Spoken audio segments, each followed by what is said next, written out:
No Jumper, coolest podcast in the world. I'm here today with my man Remo, and we're having a conversation with somebody I got a lot of respect for, a great entrepreneur, somebody who I am certain is going to be doing great things with his life as time goes by, and has already done great things with his life. MTV Jesse in the building. How you feeling, man? Good, man. Appreciate that. Yeah. No, yeah, you've been killing it for a long time. People may forget that you were part of the original SoundCloud rapper Prank back on Melrose. Yeah, one of the funnest ones ever. That was one of the funnest ones ever? 100%. I love that, yeah. I remember that as being like kind of where you guys realized like, damn it, we're too famous. Like, we can't just be trolling a bunch of 17-year-old hip-hop fans because they all watch our channel already. Well, the reason I liked it, though, is for that reason that you could play a character, dress up as some, kind of hide. I mean, I've always liked that with any hidden camera shit. I don't want to play like me with people. I want to play like this whatever person that's like, I don't know, you kind of hide behind that disguise a bit. But once you're like, well, I don't even want to say famous. Once you're well known enough that like some substantial percentage of people are going to know who you are, then it's like, you can't really be the dude just doing some insane shit. Yeah. Because then it's like, no, like you did that. Like you exactly. Famous guy that people know on the internet, you did that. Exactly, yeah.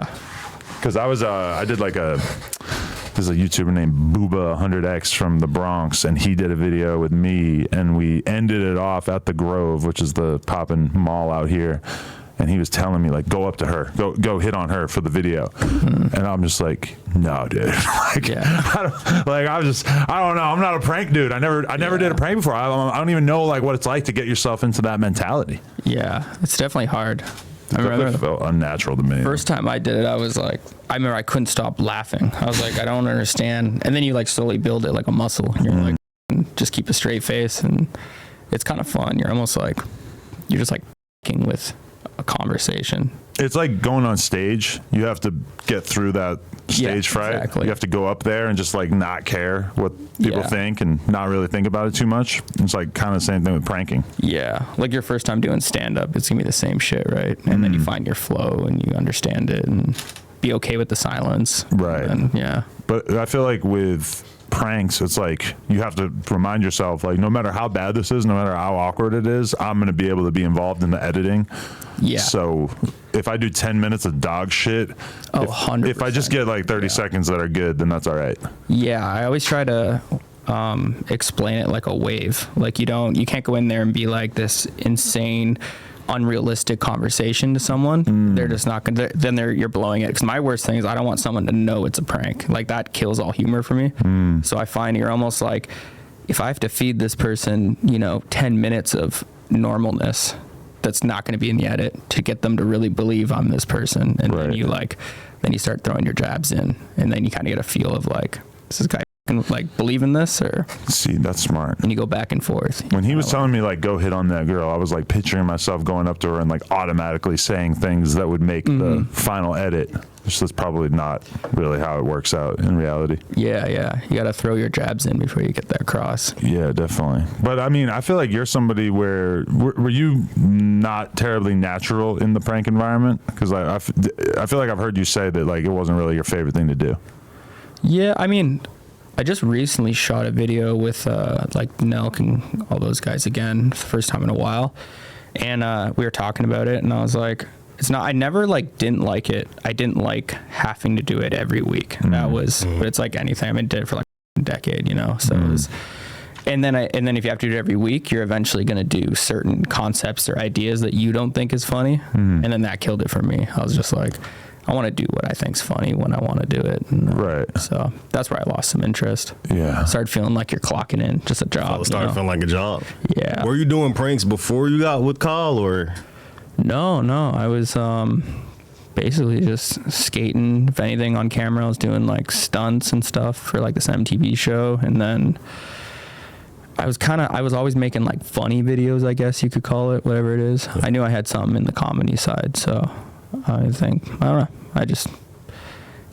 Honestly, I think it was just like a lily pad. It was like I was looking for anything at that age. Like, I mean, I was living on a blow-up mattress at my dad's house. It's just like trying anything. Yeah. And I was just, like you find kind of gold. You're like, I got to get good at this quick, and then fucking figure it out. And so Kyle already had things moving, and then you linked with him, or did you guys kind of start the whole thing together?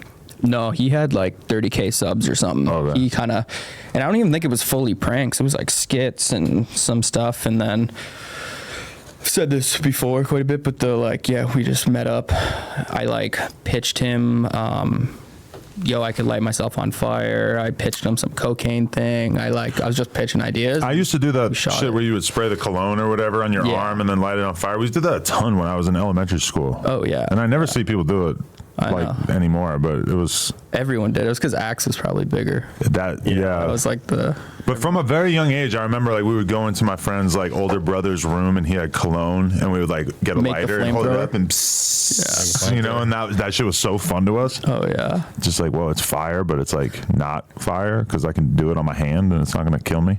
Were you like a pyro kid? I flirted with it. Yeah. We used to go behind the school and just like burn some shit, like cardboard boxes, whatever. Yeah. I remember one time I found a beer and I knew that alcohol was flammable. So I took the beer and I made like a strip of it. Like I poured it in like a long line. You thought beer was going to burst up in flames? Yeah. And then I had like some matches or some shit and I like lit like a tissue and like tried to like drop it onto the beer. And I thought that this was going to like be like an explosion. That's funny. When I think about that, I'm like, holy shit, I was dumb. Bro, when I was real young, I remember I made what's it called with the like bottle full of gas with the rag? Oh, a Molotov cocktail. Yeah, I made one of those when I was a kid and I had this like chicken coop barn thing. Like it was just like hay everywhere, straw everywhere, the worst place to with fire. Whoa. No idea. Just like why I did it. I filled a Gatorade full of gasoline, put a rag on the back, lit on fire, and whipped it at this shed. And it just like boom, bursted into flames. Yeah. And, like fire truck came and everything. And I was like, I don't know what happened. And like the whole thing burned down? No, it was pretty bad. A lot of it? Yeah. How'd you even explain that to your parents? Dude, I don't know. I was like gonna make a fire because like I was in the country, so you like every day you're making a bonfire and you like, rake all the bullshit into the fire. Like holy shit. Yeah. That could have been that would have really changed the face of your life if you had like accidentally burned the whole house down. Oh yeah, had a few of those, but yeah, it was good. No Christmas presents for a while probably. I remember my parents telling me that like when I was like a little kid, like that they had a friend and their kid burned the house down and he didn't get anything for Christmas. And that sounded like the most f***ed up, cruel thing I could have thought of as a kid. Like, no Christmas. Like, I'm like 7, just like having a hard time even wrapping my head around it. Yeah. Did you have good Christmases growing up?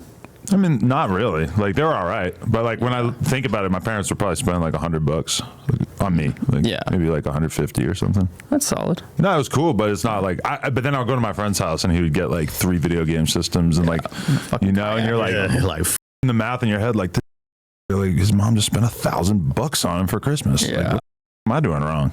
I remember my mom when we were like pretty broke. It was like like stocking stuffers. Yeah. Just like. I remember having a few Christmases where it was like, or like one time where we went to a dollar store and she was like, go pick out 5 things. And like, that was Christmas. Just like, right. But it didn't feel bad at the time. Yeah. Because it's all about the standard that you set for your kid. Exactly, if your kid thinks that's kind of normal, then it's only once you start engaging with like other people's families and you realize that other people have different standards. Still kind of like works in today's time, but you just can't compare yourself to other people. But it's so true. But now it's because it's like if my kid is like 15, she's going to be able to look at like the Kardashian 15-year-olds and what they're getting for Christmas. You can make comparisons like, Adam, you have a kid. Yeah. Fuck. Congrats. And she don't know what the is going on right now, but when she gets older, it's like she's going to compare herself to all these rich and famous people, and it's going to suck. How old is she? 3.5. Damn. So is she talking and everything? Oh yeah, she never shuts up.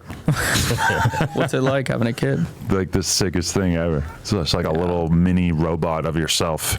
That's awesome. That you've just created, and they just do things all day.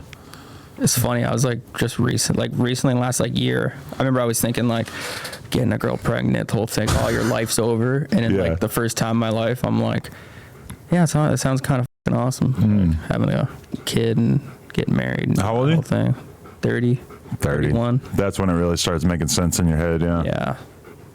I'm just too busy. That's my problem. But I don't know.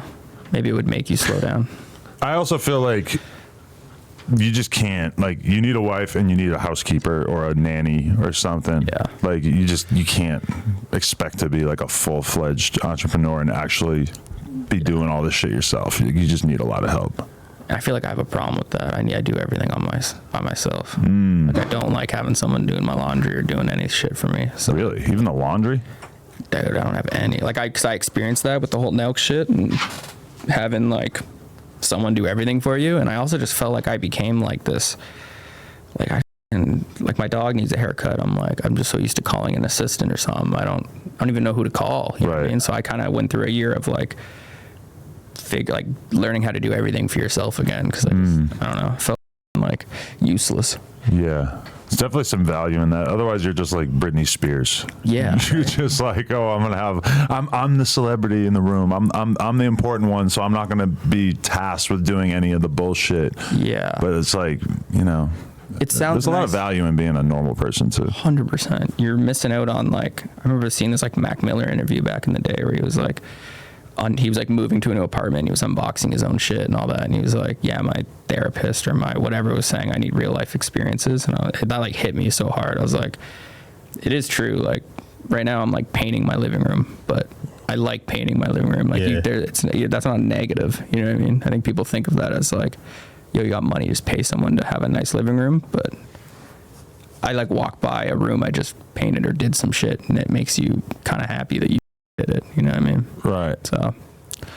Yeah, because I mean, with you guys, it was like over the course of, I don't know, like a year or two, it seems like you guys went from totally normal, like just chasing that dream so hard, just wanting to be something and realizing like relatively early on that like YouTube is the thing that could take you guys from being regular dudes to where you felt like you needed to go. And then all of a sudden in like a flurry of a few months, you just reach this level where all of a sudden you're living in the phase house. And like, I was just listening to you guys talk about it, and like Kyle said something about how even at that time y'all realized like we need to stay Canadian. Like we need to hang up the Canadian flag because once we're in this environment, there's nothing separating us from everybody else who lives out here in LA. And most of them don't have like, you know, a culture that they're proud of or like something that they're coming from that they still want to represent. Yeah.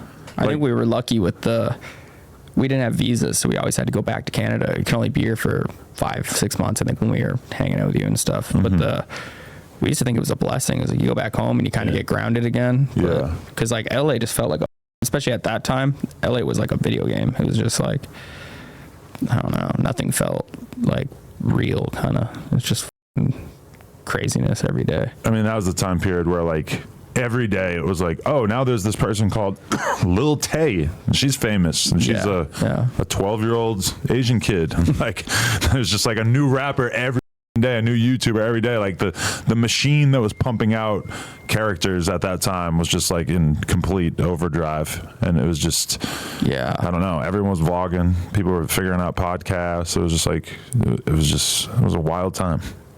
Do you still have that spot on Hollywood? Yeah. On Melrose, but yeah. Oh, Melrose, my bad, yeah. We didn't have it for 3 years, but now we're back. Really? Just a store now, or? Yeah. Cool. Yeah, you used to do the pod over there, right? Yeah. And we still have a podcast set up there. But like, I feel like that Melrose energy, we got like 3 or 4 stores like kind of in a row in like a 3-block radius there that like are all the homies and stuff. So it feels like some of that energy is coming back. Like I want kids to know like you could pull up to Melrose and be able to like hit a bunch of different locations that you want to check out like that. You kind of need that promise because people aren't going to just go there if there's only like one store that they want to hit. And now Fairfax is it's like nothing on Fairfax. Is it?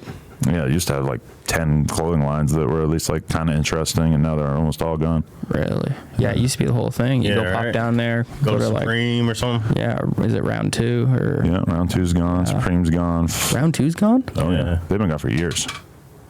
The vintage place. Yeah. No way. And it's wild because I remember Cool Kicks being like the Round 2 copycat sort of because they were both from like Virginia, and they sort of like were doing the sneaker resale / making YouTube content thing. Yeah. And then like somehow Cool Kicks just like figured it out better than Round 2. And then I don't even know what's going on with Round 2 as a brand, but I know that store's closed. Yeah, because I was just at their location in Chicago like 6 months ago. I thought they were like scaling and doing, I don't know. I think they closed down during the riots. Oh, I see, yeah. And I remember Sean like saying some shit on Instagram and like getting canceled for it, but that was like during a time where everybody was getting canceled for everything. Like, if you said like, hey, I'm sad that somebody trashed my store and burnt it to the ground, it was like, no, you are part of the problem. I'm glad that pendulum swung back though. Yeah, back to normalcy. Yeah, it's probably gonna swing too far the other way now, but I don't know. Kamala will help us get there. Yeah. I don't follow any of this politics. You shouldn't, honestly. It sucks. Yeah. Are you like following it? I try to like follow it a tiny bit. Yeah. I'll try to like spend 20 minutes a day like listening to the news. I listen to the Daily, and I try to not listen to anything else besides that. Because that's like 20 minutes of like actual real world news that I need, and then I can just go back to the hip hop world. Do they swing a certain way? It's the New York Times, so yeah, they're definitely part of the liberal machine, but I feel like they're largely fair. It's not like listening to like the liberal version of Ben Shapiro. Yeah. At least attempting to be even keeled. Yeah, I feel you. Yeah. But, okay, when did it start creeping into your head that you weren't fulfilled with the Nelk thing? Was it as early as when you guys were first staying in the Phase house, or when did that start to come into your mind? Oh, it was a lot later. It really all came down to probably getting arrested and going back to Canada. I mean, that was like, it wasn't even getting arrested. It was really like going back to Canada and then watching your company like blow up and flourish and get a mansion in the hills and do this whole thing. And you got arrested for what? Multiple times, right? Yeah, this was like a stupid prank where I was just covered in blood at a Barnes & Noble. Oh, yeah, and you were trying to ask people to help you try to, like, bury a body or something? Yeah. I remember that one. How to clean up a dead body for dummies. And then, but what was is that I went back to Canada, and I'm awaiting this, like, trial. It took, like, 7 months. And all I'm hearing is, like, you're looking at 6 months. And I'm like, dude, it was just so... I mean, I was waking up, like, covered in sweat, anxiety, like, you know what I mean, just thinking I'm gonna go across the border, tell them I'm crossing the border to go to a trial and then might not be going home is like, just gave me enough anxiety to me up a bit, or like straighten me up, so it's probably a good thing. But it was just a wake-up call. And then, like I've said before, I just don't really I don't need a lot to be happy financially wise, and I had money and I took care of my family. I was just like, pretty much like, I'm not going to do anything that doesn't make me happy anymore. So. But does that make you way different than Kyle, where I feel like Kyle's somebody who has almost like limitless ambition, where it's like he, you know, being a popular YouTuber is not enough. It's like, you got to have a podcast, you got to have a beer, you got to have a seltzer rather. Like, just so, like, we've kind of seen that over and over there. It's like, oh, Kyle's like not just going to be satisfied with having a cool business. He's gonna really like go for it and really try 100%. To do everything. Yeah, I think he and it's not like an assaulting way on him. I mean, it's like, I think he likes the attention. He likes being like, keep pushing the needle. It's never enough. I totally agree. I think he just he wants to be the Dave Portnoy of what he's doing there and like run the ship. And I think he's like the best person for the job to do it. You know what I mean? For sure. I mean, the proof is in the pudding, you know. It's like the fact that it's as big as it is, this says a lot. And he's been able to be successful doing a lot of different things. Yeah, 100%. How was you able to just reach out to him? Like, he's just doing this shit on YouTube. He had 30K subs, and you just like sent him a DM or something? Yeah, it was actually like a fan or a person of the MTV shit I was doing, and then what he was doing. And I think at the time I made a Facebook status. I was just like trying to get into YouTube. I had no friends in Canada that were doing that shit.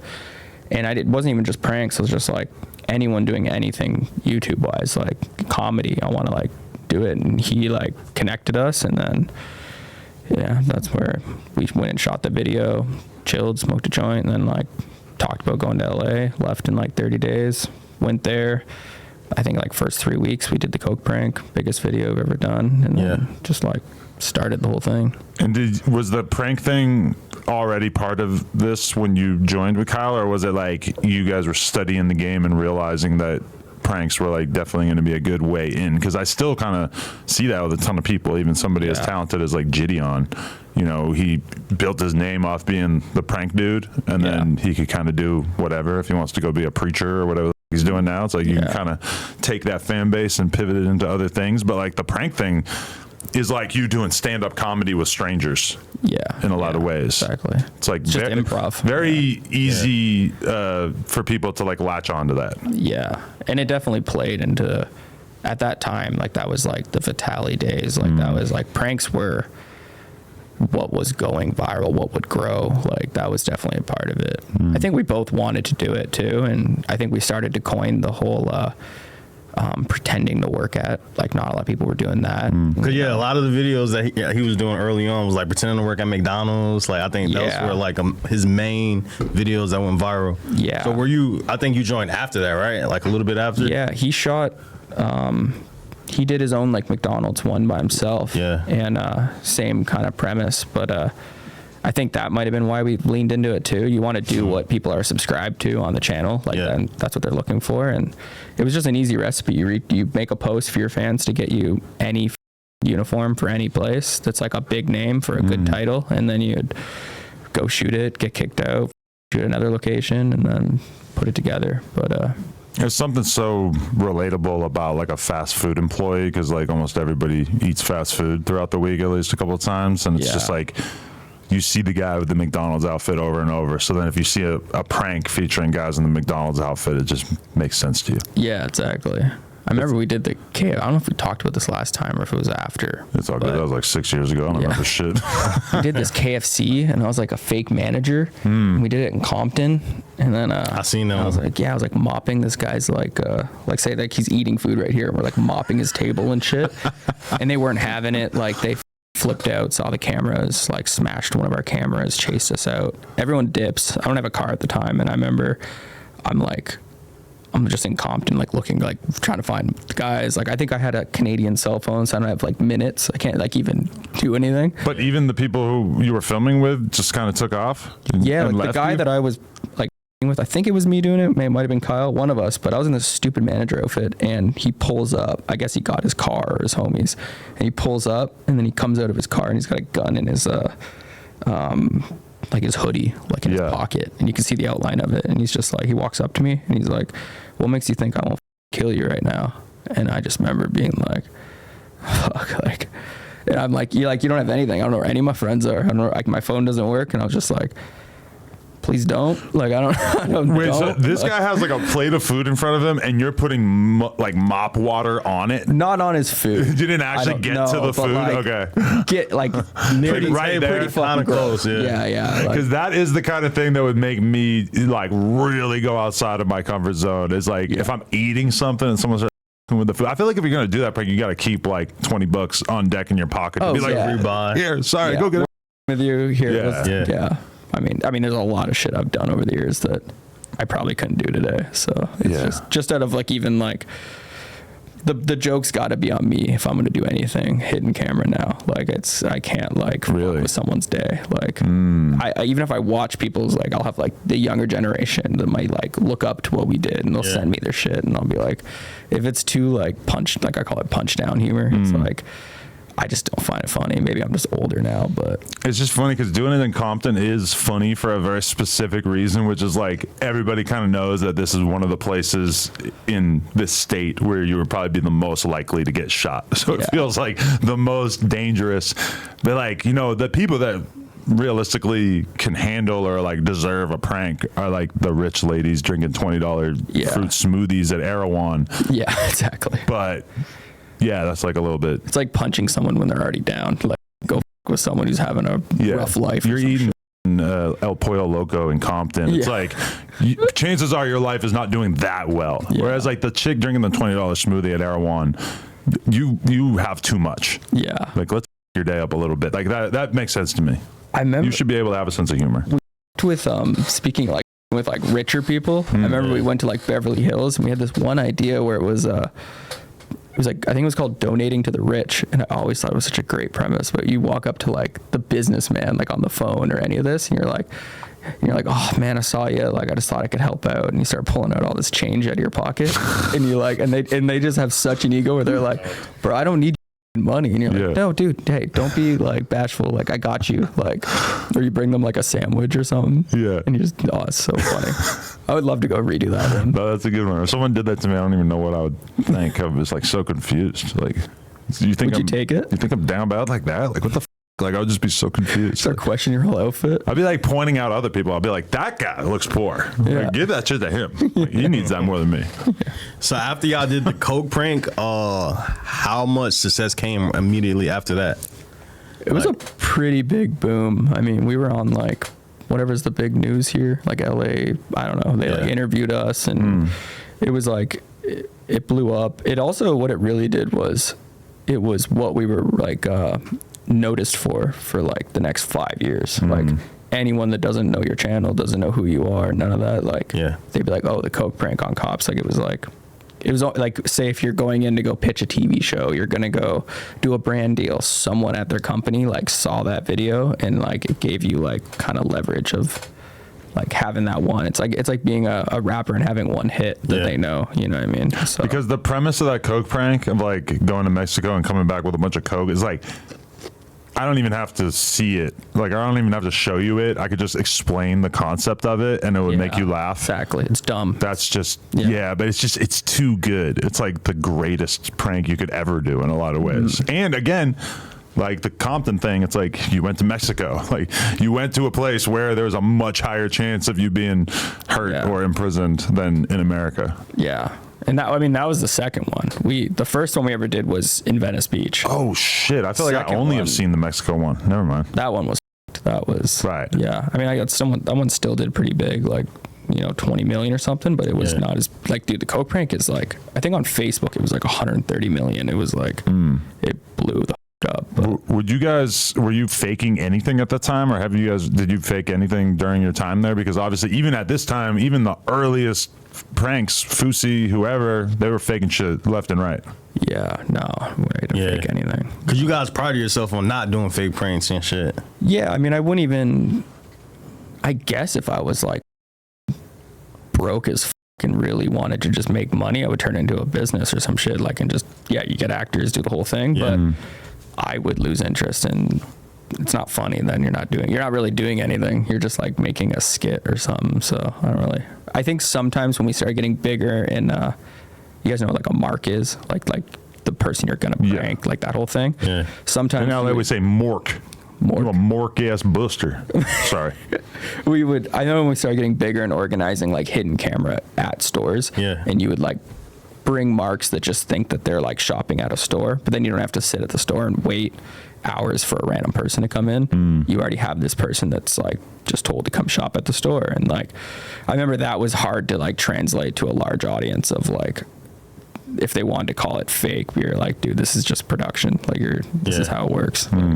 It's crazy that Vitaly is still doing pranks. He's just pranking. He went from pranking like completely normal people to pranking like the worst people on earth, and then like just pranking the out of them. Is that on YouTube and everything? I know he does all the whole live stream, right? I'll see it on YouTube, but it'll be uploaded to random channels, and it'll have like 1 million views. Like I feel like I'm so out of touch. They don't care about monetizing it on YouTube at all. They're just doing it, and then they let want people to just. I think they film it on Kick and just get people to randomly clip it and just like claim it. They do the work for them. Yeah, because the money's all in just getting streaming, more people on the actual stream. Yeah, right? People are having a hard time realizing that it's real, and a lot of people think it's fake because like how bizarre it is. Like, dude, I've seen clips of that show and like the amount of comments saying it's fake, and I'm like, I can't even like.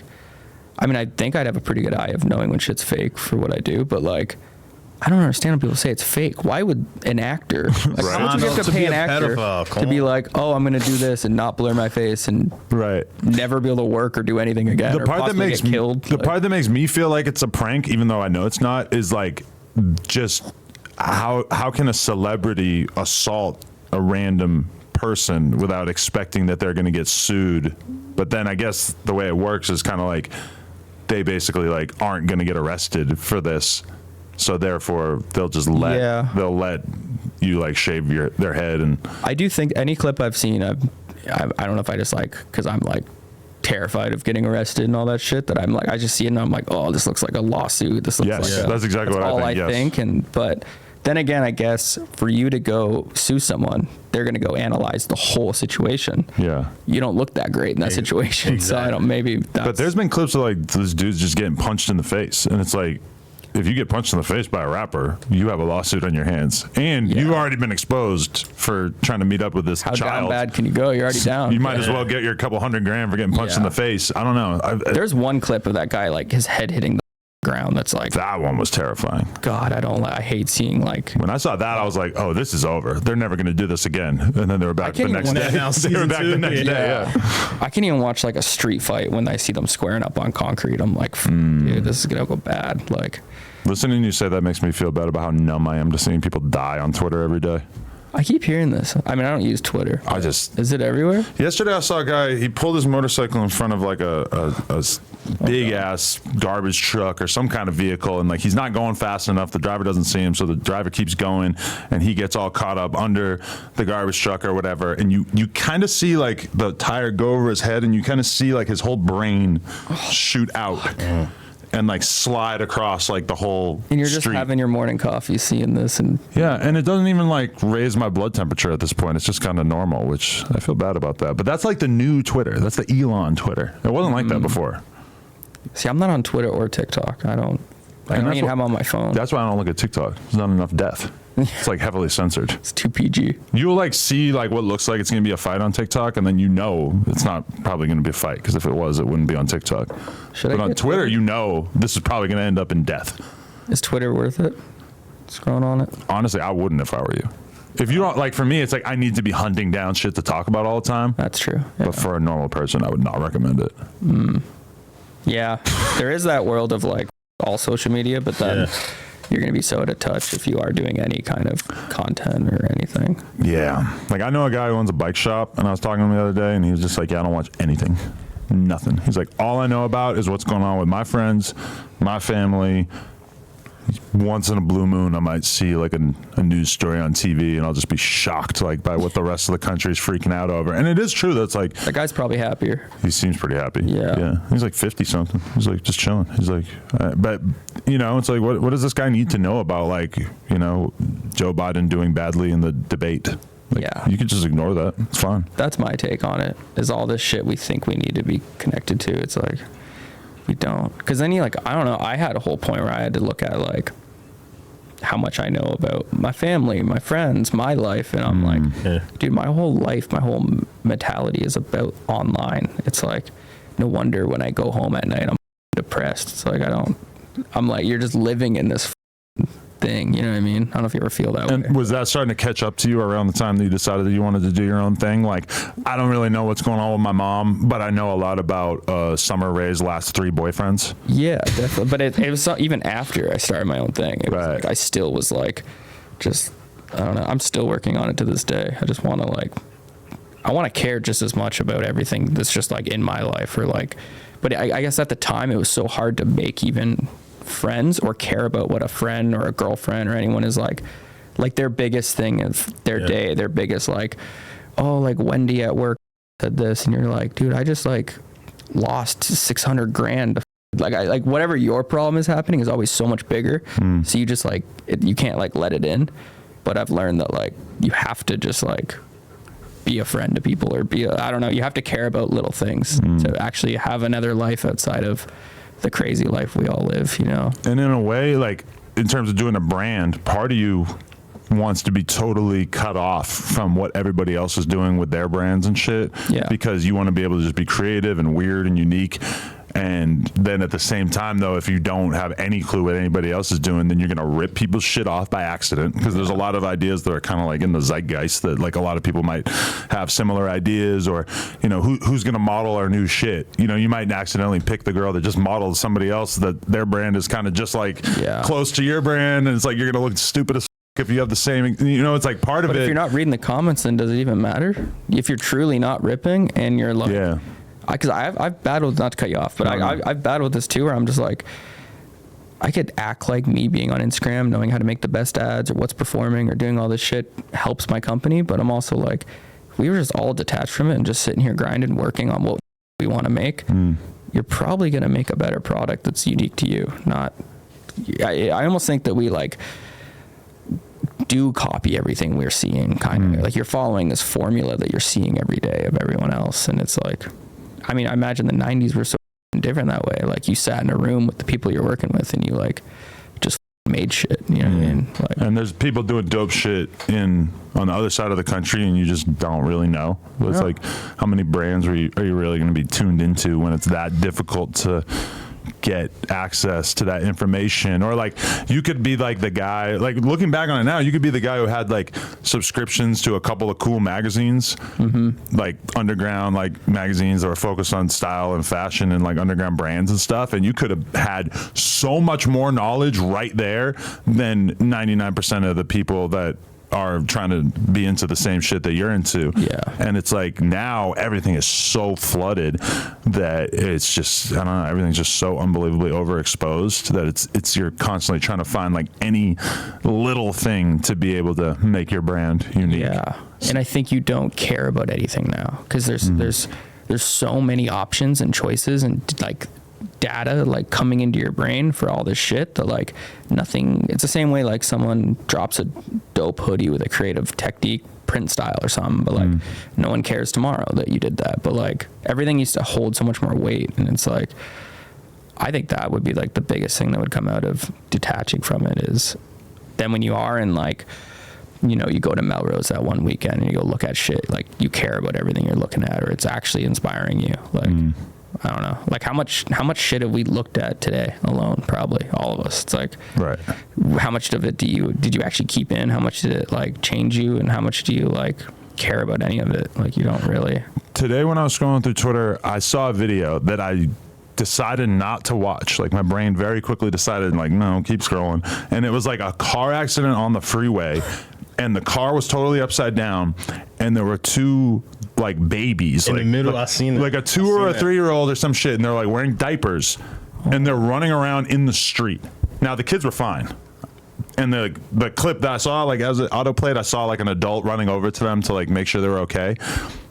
And I like, even seeing that, I chose not to watch that, because it just felt like, okay, like I don't need this. Like everything is so fast moving when you're on social media that it's just like, and my brain just does like a quick calculation. Like, is this really worth like the next like minute of your time, or are you just gonna be like, nah, those kids they're gonna be all right? Yeah. Like if the kids were in a terrible situation, it would have said something in the caption on the video.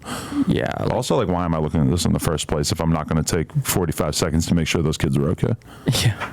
I don't know. Social media does some weird shit to your brain. It's all over the place now. Or like what right? you grew up on BMX more than skating, but like, I don't know if BMX is in the same world as this, but like when I was a kid, a video part from like your favorite brand or whatever, like a new video drops, it like fully flared or something. Like you watched that on repeat. You had it on DVD. It was the only thing you watched to get hyped for skating. Like every song choice, every trick, you knew everything about it. But then like now it's just, I don't know. It's like a pro skater drops a part. It gets 40K views on Thrasher, and then like no one really cares. It doesn't, like, nothing feels like special like it used to feel. That's like my issue with it. Yeah, it's tough. And I know people who spend years making a full length project, and then they put it out, and it's like, just doesn't really. But also, like, if you were to chop those up and put them out as like 2 or 3 minute sections, those would do way better than the full thing. Each trick being a clip once or twice a week. Oh, if we were just counting impressions, for sure, uploading them one by one and like counting the reels views would be like the best. Yeah, way to do that. It's kind of sad. How often you skate nowadays?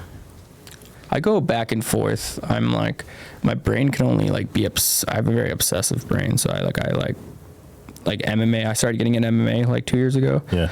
And got obsessed with that. And I feel like I've just been bouncing between the two. For some reason, skating like a lot and doing MMA just don't mix. Like, it's one makes you sore, or you got a rolled ankle, and then you can't like kickbox or whatever. Or you're like, I don't know, you're doing MMA and then you're just like not interested in skating. So I'm like, right now I'm back at like jumping, like kind of taking a break from sparring and all that shit, and just been skating the ramp.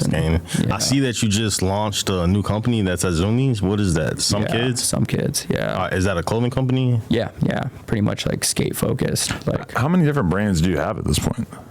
We've got Sunday, Bloody Sunday, Some Kids, Short and Simple, a show we just launched. We've got Vacation. It's a cannabis brand in the works, and we got other shit, gunpowder thing in the we're working on. But that's so interesting to like, you know, the goal for many companies is like start one brand name and completely dedicate yourself to blowing that brand up and do a ton of different shit under that brand. I mean, to be fair, Nelk from pretty early on was like, oh, we're going to do Full Send or Happy Dad. Like they've sort of realized that there was value in presenting shit under different brand names or whatever. But but then also like in this day and age, a lot of times it feels like brands aren't built to last like a long time. They're like intentionally sort of built to have like a hot couple of years and then either be sold off or just move on to the next thing. Like when you left Nelk, what was your attitude on that and how'd you end up deciding to do so many different projects? It's probably because I came from such a massive thing. I mean, we had like 50 employees. We had tons of different projects. I've seen how the Disney effect can, if you're going to make this marketing engine, you can funnel it into every like avenue, you know what I mean? Yeah. So I think it's just like, because even when I first started Sunday, I was even doing more projects than I'm doing right now. And then I learned to kind of like hone in on like the ones that are important.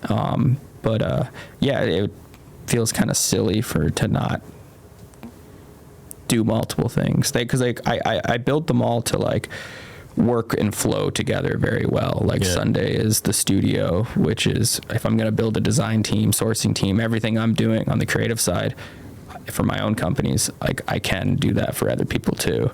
And then I also am building a catalog, but the catalog is what creates the collections. And then,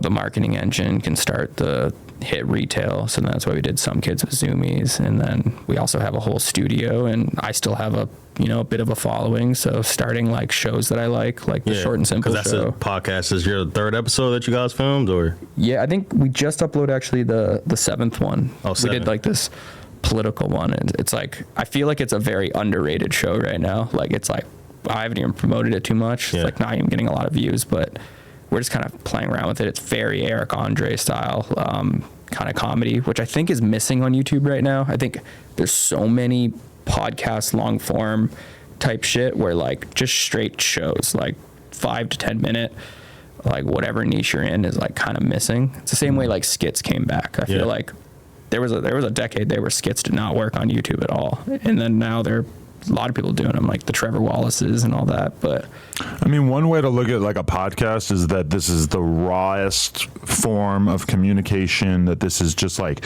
the perfect form of media, like just raw, uncensored conversation. Another way to look at it is that this is like the laziest form of media, and that in a lot of ways, MTV News that would like pop up and it would be like a 20-minute, nice, tightly edited, show.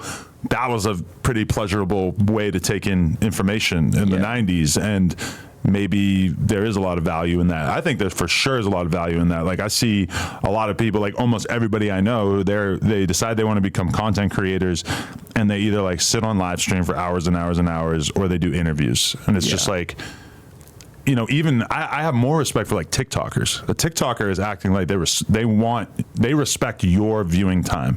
Like, they want to make a nice 45 seconds that'll keep you engaged. And that I respect a lot in comparison to people who just sort of like if you just do a 2-hour podcast of you and your friends talking about nothing, there's kind of an inherent lack of respect for the viewer's time. Yeah. And I consume a lot of pods. Like I use it I feel like it's like the new radio. Like it's the same way you use it for a long drive, workout, whatever it is. You just want to hear people talk, and it's kind of how you get your news. It's kind of how you just like, but I agree. I think like there was just like a moment there where like every single person, like whether it was a new idea for a podcast or whatever, it was just like, it was almost like their manager was like, you got a podcast, you got a podcast. Right. And it was like, who's going to watch all these podcast? But like I almost feel like now things are kind of returning back to some sort of sense of normalcy, where like so many people have tried to do podcasts and failed that there's like some acceptance, like weeded out the ones that didn't really want to do it. You have to want to do it. That's the thing. You have to be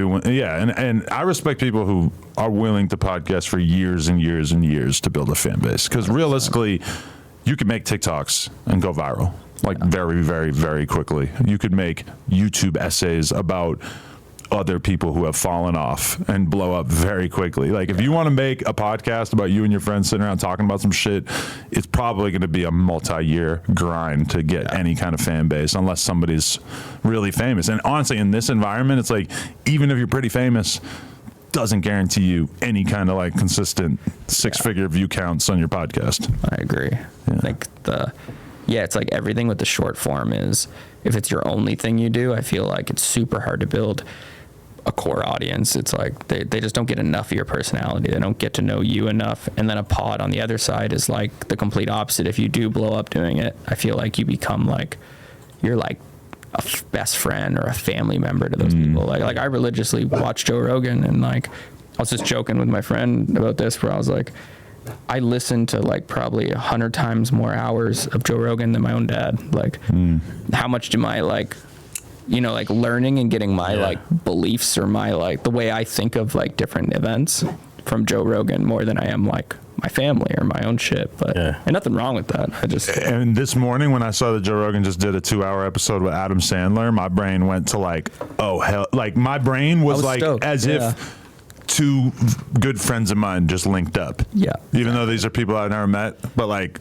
I want to hear them talk just because I have so much built-in care about both of them, even if I might not engage with their shit like anywhere near as much as a lot of other people that I watch shit from. But like just the idea of these two, especially just like two East Coast dudes who've gone on to become outrageously successful, and I just want to see what them having a chat is like. You know, like that's a weird feeling as a podcast fan. Like I saw that, I listened to it on the way up. Oh, really? Just nice. Like, I thought of that too. I was like, it's funny how I'm like, it's almost like a gift or a treat. I'm like, I was excited that one went up. I'm like, oh, this is gonna be sick. And knowing like they're not going to talk about anything sensational. No, they're probably just gonna be shooting the shit on some regular shit, and you don't want them to. The title does not need to like lure me in with any like like who did Sandler vote for? Like, I don't you know exactly. What I mean? So I got a few more questions that I always wanted to know. So like when you guys initially split from Nelk, it seemed like you were like pushing Full Send, and Kyle were like pushing Nelk more. Was that a thing? Like did you guys like decide like, all right, I'm gonna go with the Full Send and he's gonna go with Nelk? We didn't really decide it, but I think I just naturally I've just always been more interested in the clothing, so I just like started doing that. And I think once I started getting the anxiety for the more like sketchy pranks, I would just call it, I think I just like was like, I need to be useful, and this is where I'm useful, so I'm gonna like dive into this. And but it was not like we ever made it a decision or we talked about it. It just naturally happened. But because I think we were at different points of our life too. That was like Kyle was on we're making it, and like we got to like push it even harder to like, we got to make it even more crazier and whatever, you know what I mean? And then I was more like slow and steady. Let's like build a foundation. Like I'm gonna dive into some other shit. So were you the one that sent him the video of Steve that got Steve on the Nelk? I think he said no. That was Kyle. Kyle gave him all the credit for that. Oh, really? He found Steve, and then I don't know if we were out in Florida, but I didn't even go to the first time Kyle went and like filmed with him. I don't know. There were so many moving parts to what was going on at that time, but like Kyle was like pushed for it and everything, and he saw like, you know, what he could be, and he was right about that. Like that was insane. Bringing Steve back to the Phase House, like, you know, Banks, and it was like Logan Paul. It's like everyone was at these parties, and then just like Steve does his thing, chugs a 40, and like it was like, I mean, I saw the guy go to like 1 million in like a month. Like it was, because it's just like you can't not pull your phone out and film someone like downing a 40 with 2 straws in it in 20 seconds. It was just too insane. That's smart though, to be like, oh, our audience clearly appreciates the fact that we like to drink, but we might not be the greatest drinkers on earth, so let's get someone in here who can drink more than almost any human being on earth. It makes sense. That was good. That was a great decision. So were you and Kyle more like business partners, or like, cause it seemed like you guys maybe don't hang out as much? Like, did you guys realize like maybe we weren't the best of friends? And at the time? At the time? I mean, at the time, I mean, we clearly we're close friends. We were like the only two people that throughout the whole process that we both came from places where no one was thinking the way we were thinking. Yeah. So that's why we connected, right? So I think like that friendship was always about the dream, I think, and less about us having a bunch of shit of similarities or like hobbies or even the music taste or like anything. I could tell that we were just like he was a city guy, I was a country guy. Like it was like there's a million things that were just like we were so different, but I also think that was like the perfect symmetry that made that's why we blew up also for like college, because I think you had the like every side of the coin covered, you know what I mean? Even if it was like I had to help bring in the like more skater kind of creative like design kid, and then he was bringing in his whole like side of the coin, but it made the perfect like everyone in college can like with this or like have a favorite, you know what I mean? No, yeah, because it's like if you're focused on a mission, like you see that when you're on vacation, you'll just become friends with somebody staying at the resort, and then like realistically, if that person asked you to hang out when you were back at home, it might seem like a lot less appealing to go spend time with this person. Or if there was a burning building, you know, you might be my biggest enemy, but it's like if we got to run in there and like save people, we're gonna just be together. Like this is fine. Like we're gonna be focused on this. But like once you've already accomplished it, the differences between you start to show a lot more. Yeah, no, 100%. And I mean, we'll like talk every once in a while, but we're like, I think that also shows that how much we had just differences, or that, I mean, I think we would have like remained closer friends or hung out more if like we were really. How long did you deliberate over leaving the brands and doing your own thing? Like how scary was that? Yeah, I mean, I've said before, probably the biggest decision I ever made, or like hardest decision I ever made. But it was, it took like a while, because I mean, the whole thing was a legal battle too. I mean, there's a lot of moving parts, and you've invested, you know, a decade of your life to this. You got to make sure you're not getting. So yeah, I mean, it was. And then there's also the whole point of like, I think what happened is before I was even questioning it, I was already at a state of pretty unhappy, and I kept doing I don't know if you've ever done this in your life with shit, but you're like, just like one more year, like push it through, like gonna do this. And then you catch yourself like, bro, I've been saying this for a while. I need to make a change or something. So it's just impressive that you figured that all out so young, that you were willing to take a step back from this thing that was already super successful, because so many people just don't have the confidence that they're going to be able to do something that people care about again. I definitely think I think it was two things. Like one, I knew there was so many things that I wanted to create that couldn't work under that umbrella. So I knew that I knew what I wanted to do, and I knew I could do it. And I also didn't give a if like I did it to that tier. Like, so those are the two things that were just like, because like, I'm sure that's a thing you get in your head or your ego, and you're like, well, I got to go create something just as big or do this. And it's like, I didn't have any of that. So it made it like an easier decision once I got to that point. Like, you were already comfortable enough financially that it wasn't like, I feel like that would be the scary part for most people. It's like, I'm never going to be able to make this amount of money again. Yeah. And I didn't change my lifestyle where now, like, if I'm not making this kind of money, I'm going to eventually run out or some shit. So it was, that's why it was like a no-brainer. Like, I'm just like, even when I think about like all the safety nets of, you know, you set up these investment portfolios and this, and you own your house, and you do all these things, and I'm such a like security person, but like, I was just talking to my buddy about this, but I was like, I don't even know why I like keep trying to set myself up. Like, even my current company, I'm like, how do I streamline this so it's not burning any money, and it's bringing in this amount? And I'm like, I'm not the kind of person that will ever like not work. So I don't know why I'm so worried about like making sure that I never have to work again. You know what I mean? I've really been trying to think about that. And like most people who start businesses, realistically, not me, but like this is just how most people do it, is they like take on funding. They're happy to lose money for multiple years building up a brand or whatever, and then ideally it'll be successful in the long run. Whereas like I never had that luxury. It was always like anything I'm starting, like primary goal is I got to be able to pay my rent, you know? Yeah.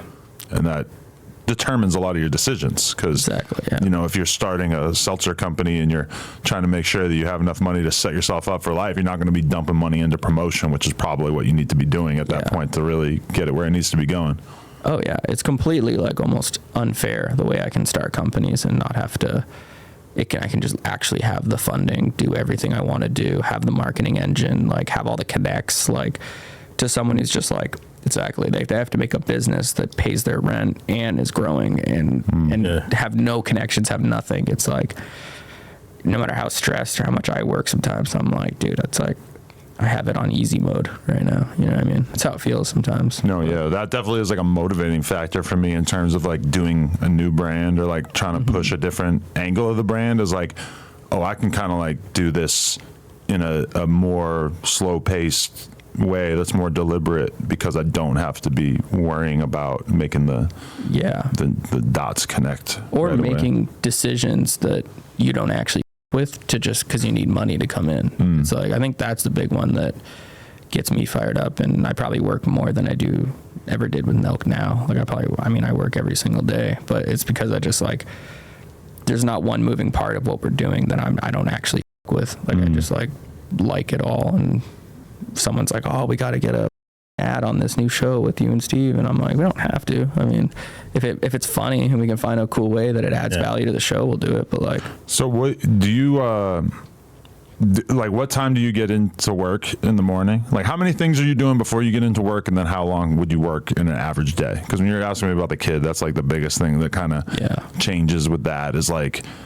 Realistically, I got to spend some time with her getting ready in the morning and everything, and then like I want to be there for bedtime at like 7:30, and like whereas my mentality at the store on Melrose back in the day was like I'm getting in here at noon and I'm hanging out and working on shit or streaming or doing whatever until 1 or 2 in the morning. Like my entire life is just being in this environment, making content, which is like it's kind of easy to win when you are that focused on one thing.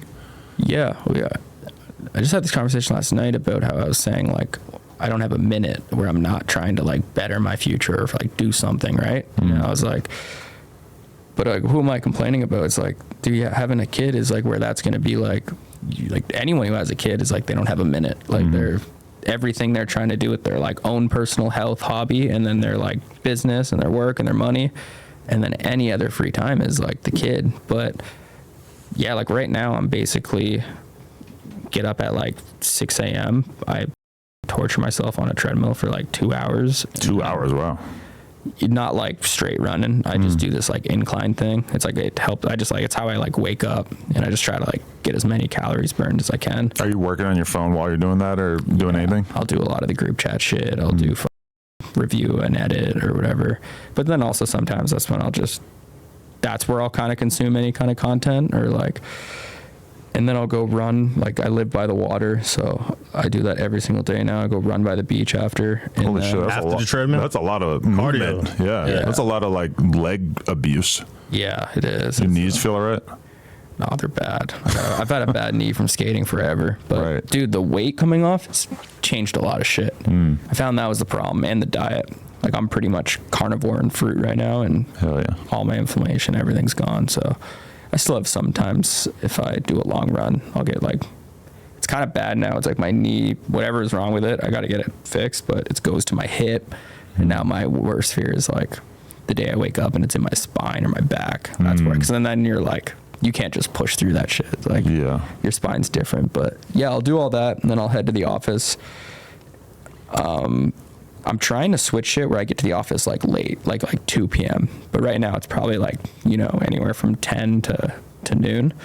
But I want to start doing it where I start work at 2 and then I can like work late with like a lot of my designers and like the creative kids. They like to work, where it's dark and fucking create a vibe and all that. And I get the most shit done with those guys at night. So, and then it also makes it where if I'm not going to have too much of a life outside of this, at least every day I have from 6 a.m. to 2 p.m. to like enjoy that I live by the beach and go get a coffee, go for a run, go take my dog for a walk. Like that's kind of my life. So like when you're in there though, how much time are you spending really like working with the designers? And do you do any design work yourself, or is it strictly like you having conversations with them and trying to guide them in directions of shit that you're into? Yeah, that's 95% of it. I mean, I've dabbled with the designing myself and doing all that, but you'll just never be as good as just go get the experts. And then like, that's what a creative director really is. It's just you go find them the reference, or you find the bigger plan for like the whole collection, the theme, the marketing, just putting all the pieces together. That's it. You're like the conductor. And I think that's where I've learned is my strong suit. It's like, be the conductor of all that. Manage all, like the biggest thing is managing all the personalities. That's huge. I mean, I'm sure you have employees, you know, it's like there's just managing employees alone is like probably half of what I do for sure. And like, I don't know, maybe it's different when it's like creative people are just like super hard to work with, but you have to treat each person a different way and how to get the work out of them the best way. Like they have to also be just as stoked about it to like care about it. It's like, I don't want any designer that feels like they're clocking it in too. How many people do you have in there? Like 10. Okay. You know? And then a couple, and we just like contract out some shit. Yeah. Which I'm starting to learn is, I think a better model. I think you keep the team tight and small. You keep them all like, you just want the people you can't work without. And then everything else you just contract out and work on it like project based. Like they don't get paid unless you like the end product and you know what you're paying for. It seems to be like what's working. And then if you say it's a filmer, right? It's like he did my last 6 shoots, but we're now at the point where like he's not missing, he's doing great. It's like we're spending more money paying per video, per edit than we could on a salary. Then you go to like hiring full time instead of just like, hey, I think this kid's great, let's just hire him. Because like the amount of times I've hired someone, I don't know if you can relate to this, but they like kill it and then they get into that like honeymoon phase of like 3 months in where they get like too comfortable and then they like, I don't know, they start like chilling. Like that's always been the biggest problem for me is that I'm like doing so much actual content that it's like I can't be the manager. I need to have managers who can like manage the employees, you know? And it's like as time goes by, I'm now getting even more into the mentality of just realizing like I need to really be on top of this whole thing. Like I need to constantly be like really willing to have opinions and like really scheduling whole days where I'm definitely not doing interviews so that I can like just try to work on the bigger vision of shit, you know? Yeah, the amount of time I have the same mindset where I'm like, I should be spending like at least half my time just looking at bigger picture. Like, what's the next move? Are we doing this right? Like, what are we fucking up? How am I going to fix that? Who do I want to bring in? Like, because it feels like with you having so many different brands under one roof that it's kind of like there's got to be ones that are consistent and profitable, and then other ones that are more pie in the sky. Like maybe this will work, maybe it won't. It's more of like an experiment. Yeah. So how do you kind of split your time between those, and are there certain things that just have to take precedence because they pay the bills? I think the last few years have been experimenting with all that, kind of like figuring that out and like testing shit and then like seeing what works. And then, but I'm at a point now where pretty much no matter what brings in more money, like everything has the same importance on it for me. Like I just, I don't know, if I catch myself like greenlighting a collection from my group chat, like I'll like try to stop myself from doing that. I'm like it's just my opinion. We're not going back and forth on it. I'm not with like a team. I'm just like, yeah, I just got to get this done. Like, yeah, that looks good to me. Like, here's one note. But like, I'm trying to, every time I like catch myself doing that, I'll like, just set a meeting and just fucking, we all sit down and we like, it ends up becoming a different product. When your mentality is like, I'm trying to clear my email inbox right now, which quite often is where my mind is at, is like, I'm going to respond to this, I'm going to respond to this. And that'll make you respond to like somebody's designs or whatever and just be like, yeah, that's cool. And then that shit will show up in a month and a half or however long it takes to produce. And you'll look at it and you'll like forget how quickly you approved that. And you'll be like, why did I approve that? Yeah. I could have totally had some notes for this. Yeah.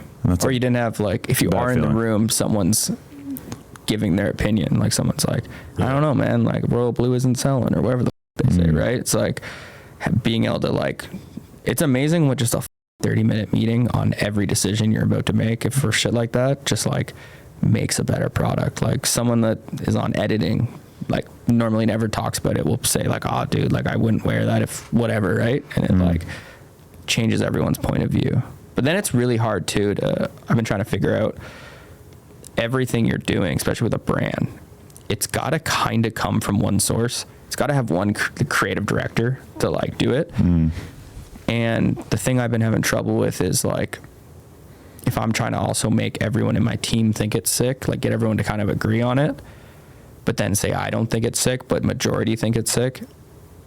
Do you go with the majority of your team or do you go with who's got the vision? You know what I mean? And it's like, and removing all ego from it. It's not like, oh, whatever, it's my company. Like, it's got to be what I think. I just like actually think that it's when I hear things like, dude, these type of pants are selling really well. Like we shouldn't do twill. Like we hear like that. And I'm like, but is the goal to like make the most consumers happy or like sell the best? Or is it like what I think? Like, should one person be like, I think this is sick and this is what we're going to do? And then that's how you create the new lane. Because on one hand, you want to make a brand that is representative of what you think is cool. But then on the other hand, especially as you get older, you kind of have to accept, like, I might not be the perfect arbiter of what is cool. Realistically, if we polled like a bunch of 18-year-old kids at the mall, their opinion on what kind of pants are cool is a lot more relevant than my opinion. Even like the fact that I've been paying attention to pants for a long time might actually be the reason why my opinion about what pants are cool is not the most relevant opinion, you know?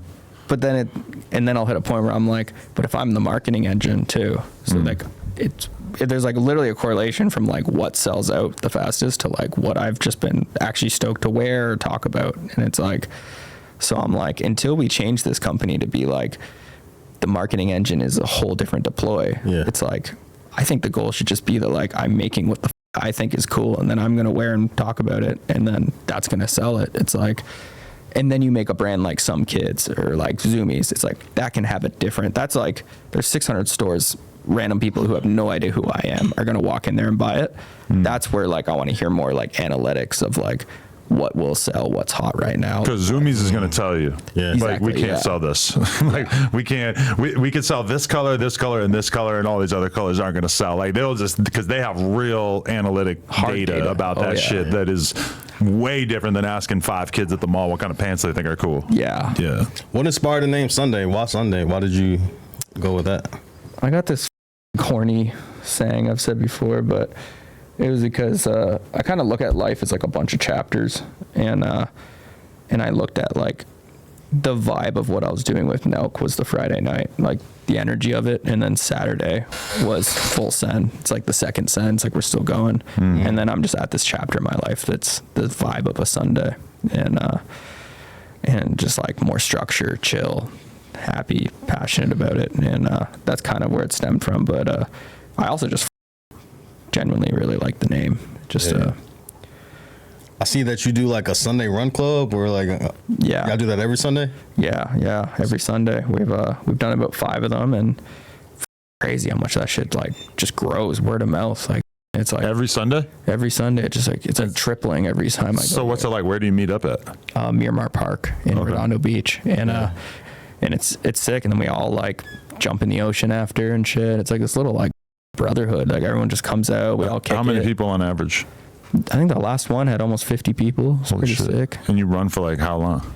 2 miles to a pier, and then we like chill for a bit, and then 2 miles back. And if some people, we're trying to make it like not serious and pace and all this. It's like, because they even like, you know, influencer homies and shit will be like, you could tell they're like, I don't know if I can like hang with this kind of thing. And I'm like, dude, it's like, we just run, go do 10-minute mile, and then like you chill, you can walk back after, or you can come back. It's like, we just more about coming out, like it's sick. We all go to like a coffee shop after, we all just chill, and it doesn't feel like I'm chilling with like fans. It just feels like cool, like bro, local, just like energy. It's sick. That's good. Like any real brand needs its core. You know, you got to find your base of like what gives your brand a reason to exist. Well, that's what everything had in the 90s and shit, right? It was all local energy, and like nothing has value anymore. It's a Facebook ad, it's an Instagram ad. It's like, you don't even know what the brand represents or what they do or who they with. And like, I'm sure you experienced that. No Jumper on Melrose. Yeah, like, it's like you probably had a local scene, like a local like I think that shit is still so important. If anything, it's like more important because no one's doing it. But like I eventually want to do like a coffee shop / vintage, but it's really just like, I don't care if the shit breaks even. It's like just a place to people to hang out. You know what I mean? Maybe to like finish the run and we all go kick it there instead of like spending money at a different coffee shop. Like, come kick it here, put couches and shit. Like, I don't know. I think that shit matters. Yeah, no, definitely. Community is something that so many brands are missing, especially because brands are competing with like merch, you know, which kind of inherently is like the worship of a celebrity. Yeah. And it's like, you don't want your brand to be that. You want your brand to be something that represents like an idea. Yeah. Or a group of people. And that's why like you'll see people gravitating towards these skate brands and shit, because the skate brand, like, there's a real core subculture attached to it, and being a dope skater is something that you can't really fake. Yeah, it's just like, you know, you either have put in the work to be able to do these tricks or you haven't, and it's just something like very authentic about that. Yeah, so true. Yeah. When did you start getting sober? I think it's been like 3.5 years now. I haven't drank. So after you left Nelk, or was that part of what kind of made you feel separate from Nelk? Was it just that you weren't into the drinking thing?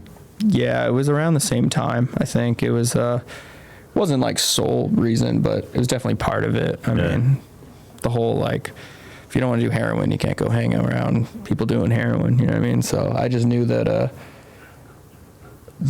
even just the lifestyle, right? Like, we're getting paid $10K to go to a nightclub for an hour, and it's like, I don't know if I want that to be like my job anymore. If like, cause like, I mean, I don't know. I'm not the kind of guy that can go hang at a nightclub sober. It's like, miserable. So it wasn't even as much of like a trigger to be like, oh, I'm going to drink again. I don't think that was like a problem for me, but it was, hey buddy, it was just, I wanted to just change the people I was around, cause I had to fill that void too. A lot of my life and my friends were all people I partied with in LA. And, as soon as I removed that, I got very like hermit. Like, I was like, oh, I'm just gonna work on myself and be by myself. And then you start finding other people that have different interests. Like, they want to get up at 6 a.m. and go for a run or go skate or, you know, shit. So it wasn't like a moment or anything that made you like, I gotta like stop drinking as much.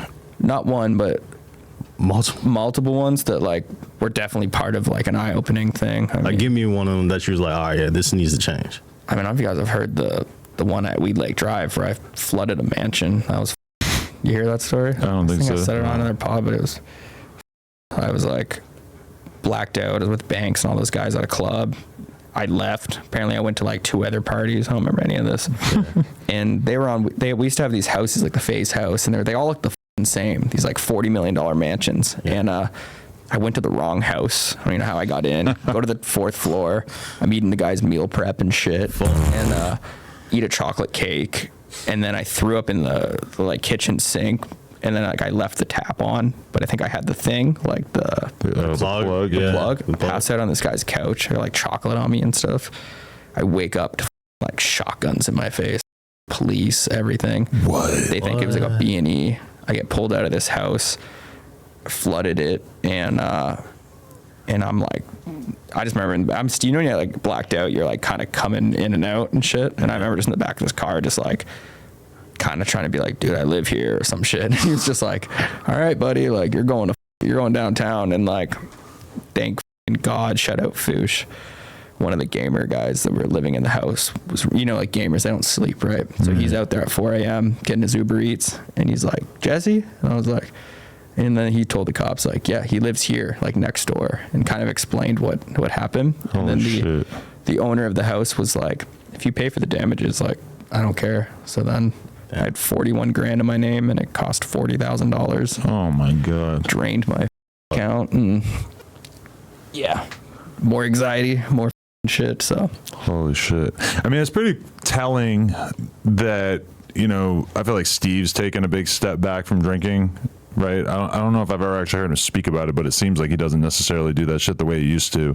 Kyle, I know, he says he drinks like 1 day a week. It's like, and so it's like you guys kind of formed the brand using alcohol as part of the image and shit, but then relatively quickly kind of realized that this wasn't necessarily what was going to sustain your happiness.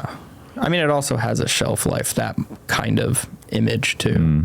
I think like I could definitely see that happening too, where I was like, at a certain point, this isn't going to be cool. It's like, you're just that old guy who's drunk at a college party. You know? I was at a party like a couple weeks ago and Steiny was there, and Steiny was just like, wait a minute, dude, you're totally sober? And I'm like, yes. I'm like, I'm smoking a little bit of weed, but I'm sober. And he's like, damn, that's crazy. I'm like, really? Yeah, it's like totally normal to me. And I'm like, bro, like I'm like a mile from my crib right now, and it's like midnight. Yeah. Like if I was drinking right now, yes, I would be a little bit more in the moment right now, and I'd probably be enjoying my conversation with you more right now, and maybe I'd be a little bit looser and giving you more of a real version of myself. But you know, it's like I just know how I'm going to feel going to bed. I know how I'm going to feel sleeping. I know how I'm going to feel the next day. It just doesn't really feel worth it to me at this point, you know? It's not worth, the juice isn't worth the squeeze. Like what you get out of it for not. Yeah. How long have you not been drinking? 2019 New Year's, I got like Molly, Coke, alcohol, whatever. Had like a 2-day hangover, and by the end of that hangover, I was like, you know what? I'm done. I'm not really. And I have not put a drug on my nose since then. Although I've drank. I'll get drunk like a couple times a year, usually on average.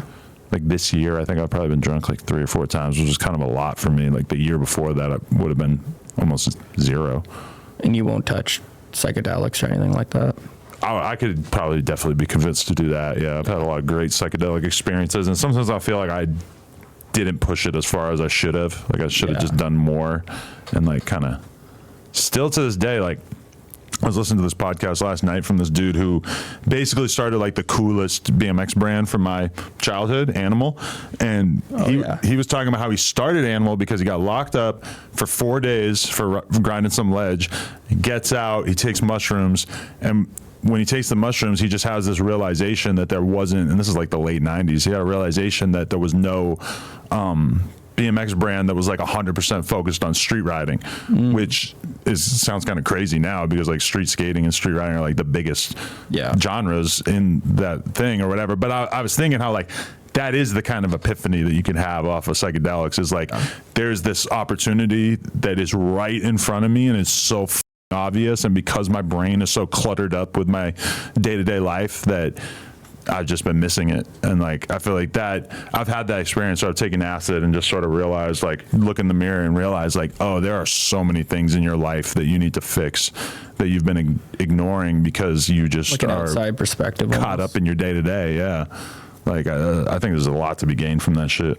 I've been dabbling with shrooms, like 'cause I never really got into psychedelics, but I'm the same boat. I'm like I've been like wanting to start playing around with all that stuff just to, I mean, like I think you need to be in a good headspace, right? And very much, I'm in such a better, healthy headspace now that I'm like, it's like the exact time I should be trying to like figure out myself, figure out what I want to do.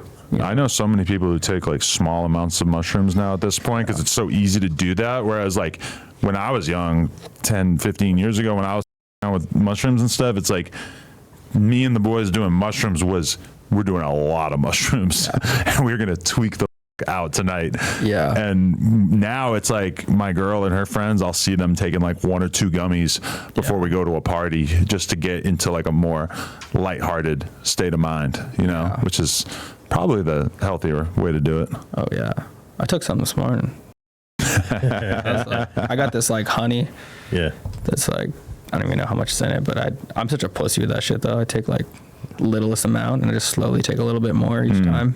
But it's pretty cool. I remember I called my friend. I was like driving down like the same bullshit street I'm on, but it's like a beautiful street. It's like palm trees, ocean, whatever. And I'm on the phone. The person who gave me the shrooms, and I'm like, dude, like I've never even really noticed how like beautiful this street, like where I live and shit. And I'm just going on about how beautiful it is. And then the person that's dying, they're like, you took some, didn't you? And I totally just forgot I did. And I'm like, that's exactly the best way to describe it, is that you just like appreciate things you don't appreciate before. I took some of those gummies and went to see this band that I absolutely love called the Mountain Goats. And they had like a girl opening for them, like playing guitar and singing and shit. And like the mushrooms just made me actually really sit there, listen to every single song, think about every single lyric, and contemplate like what her life might have been like that got her to this position of opening on this tour, and just like thinking about like, I wonder how happy she is. I wonder like what, you know, and just like a level of like empathy that I don't really get to normally. A lot, like very likely I would have kind of just tuned it out and like looked at my phone or like just not cared. And like, it's a totally different perspective. Mushrooms will kind of crack open the walls that you put up. It's like a filter. Like if you like, you went to that show not on them, and then if you went there on them, it's like you're like seeing it through a different, someone else's eyes or some shit. Yeah, definitely. I feel like my brain still thinks that doing mushrooms is doing too much mushrooms. So like part of me is still like, yeah, okay, that was cool, but like you should have done like 2 or 3 times as much and seen what that was like. You know, which might actually not be a good idea. 2 or 3 times as much might have made me have so not a good time. So they're 2 different things. Doing a bunch of shrooms and like microdosing is it's almost 2 different drugs. Like, and you can just have them on you, so you can just, you know, you're not feeling it, just do a little bit more, you know, because definitely you can kind of get to the point where it feels like that's the thing is like I could take like a couple of the gummies and feel like, oh, this is too much, like the lights are pulsating in the room. You ever go to look at your phone and it like looks blurry when you look at it? I haven't had that yet. No. Oh jeez. I've had the like watching a movie and everything looked like it was glowing or highlighted. Yeah, that happened to me at that show where I was like trying to look at, like somebody sent me an image to review on my phone and I was looking at it and I was like, did this send in low res? I responded in the group chat like, yo, this image looks like kind of shitty quality. And then I sort of realized like, oh, it's because I'm on mushrooms. I'm low quality. Yeah, my brain is low quality right now. That's jokes. Ralph, relax. Oh, okay, there you go. He's out of here. Shit. Okay. So yeah, you don't drink at all anymore? Like not even just every once in a while? No, I haven't. I try to not say the word sober anymore. The amount of people that want to cock shit 'cause you like smoke weed or do shit. It's like, I guess I'm not sober, but I just don't drink.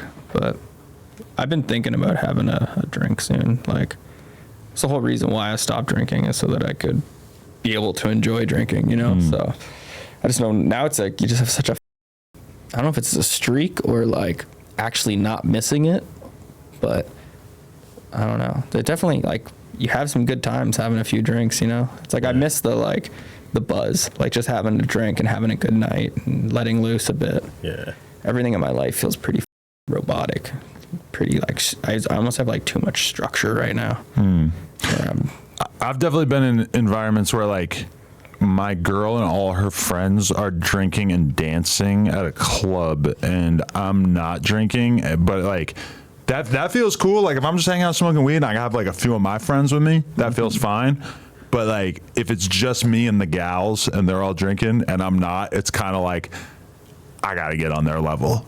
Like I gotta loosen up a little bit. So it's like I probably need to have a few drinks. And also like as much as I don't like drinking, having a couple drinks is not that big a deal, especially if you trust yourself enough to know that like a few drinks isn't gonna turn into 20 drinks and an 8-ball. Yeah. I guess I'm kind of worried about that. It's like, I was such a people pleaser when I drank, so like I would like I liked being like they think I'm not gonna chug that bottle of whiskey. It's like I'm gonna do it, like kind of guy. And I don't know. I just feel like once I open that door of like, well, now I can have a drink. Now I can have multiple drinks. Oh, we're having a good night tonight. Let's just.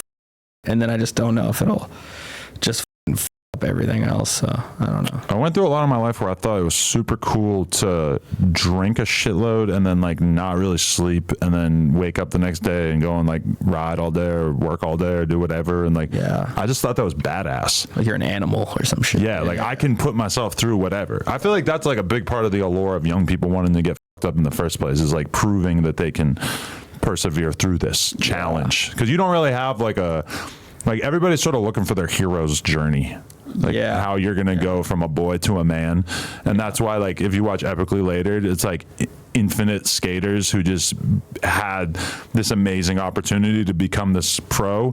And then they just decided to make it way harder on themselves by being an alcoholic and then having to defeat that and like hopefully continuing their career through that or whatever. But like when I look at that now, I'm like, no, you should definitely just focus on like doing a really good job at doing this thing that you've been working at becoming good at since you were a little kid. You know, yourself over by making everything harder. How great is that series? Oh, it's so good. Yeah. Weird fuck. How great is it that Vice even like glorifies skating that way? You know, like most like we, as BMX drivers, we look at that and we're like, God, that would be great to have a big ass media platform making our sport look that cool. I know. I mean, I guess it must. I don't know a lot about the history of it, but the person running it must have been invested in the skate culture or something. Yeah, I actually don't know who started it, got it off the ground. Like picture his face. I saw a documentary about him, but I can't remember his name. I forget. Yeah. What skaters were you looking at when you were skating, like, that inspired you? Probably a lot of Canadian homies. I remember, shout out Grant Patterson. That was like, he was in the Blind What If video. It was my first DVD I ever got. And I remember he had like insanely baggy clothes. So I was like wearing 2XL tees and shit. Like, I just thought he was sick. Mickey Papa. I remember I really loved anyone that was like young in like AM, because it was more, which is funny. I've been talking about this lately about doing Some Kids, like just to get like inspiration for it, like what I thought was cool when I was a kid.